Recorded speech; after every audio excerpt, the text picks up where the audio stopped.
Се решивме на овој чекор да направиме протест пред Уставен суд, за да им кажеме на уставните судии дека ние нема да се помириме со фактот што нашите предмети се држат скоро 7-8 месеци во фиоки и не се одлучува по нив, иако нашиот сомнеж дека е нерегуларна постапката е потврдено и од општината. Значи, оние докази што им се потребни за да ги одлучат, веќе ги имаат. Доволно е само да се стават на дневен ред и да се одлучи по нив. Наместо тоа, истовремено за тие дупови бараме и стопирање на сите действија што произлегуваат од тие акти, тоест за запирање на сите градби што се во тек на тие дупови, и затоа е многу важно што поскоро да се донесат.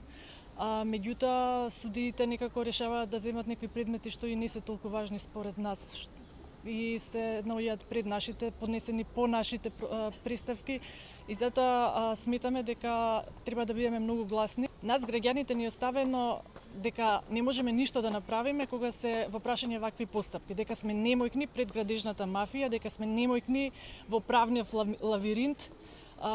Пред изборите ни ветуваа дека све тоа ќе биде стопирано, дека враците им се врзани со законите. Ние не се помиривме со тоа, сами ги најдовме, значи, пропустите во носењето, сами поднесовме како граѓани, како граѓански иницијативи преставки, и сега не сакаме да се помириме дека ете таква е процедурата, не можеме ништо, над Уставниот суд нема никаква надлежност некој да ги потнеке, нити имаат рок до кога треба да одлучат. Едниот предмет, тоа е иницијативата што е за дупот Тафталиџе 1, беше во јануари месец, значи, ставена како дневна точка од седницата на Уставен суд, меѓутоа беше повлечена. Беше повлечен предметот, значи, за одлучување, и од тогаш, значи, од јануари месец, крај на јануари месец, сега сме веќе почеток, значи, на мај, предметот воопшто не е вратен.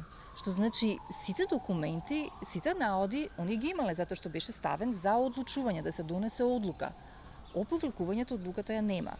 Меѓутоа, во случај да судот одлучи под некои ненормални, значи, услови, тоа би значило комплетно бетонирање, затнување на просторот од каде што ние Карпош сега, барем овој дел што е Карпош 4, Карпош 3, добива воздух, а знаеме загадувањето особено, значи, во грејните месеци колкаво е.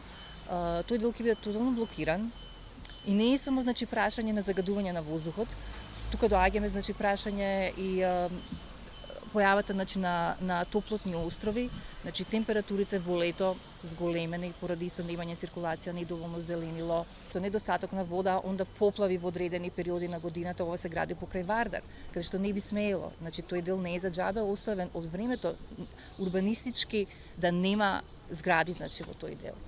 Така да, за нас е тоа катастрофа. Ако се дозволи и по сите жители, значи, на Карпош, не се работи само за тие што живеат во близина, а да не зборуваме, значи, за моментите колка број на жители ќе се населат, што не може, значи, да издржи. Ние зборуваме за ресурсите, а изборуваме и за хумано живење во таа општина. Сообраќај, циркулација, значи, на возила и се тоа што бара, сите потреби на тие луѓе што би живееле тука.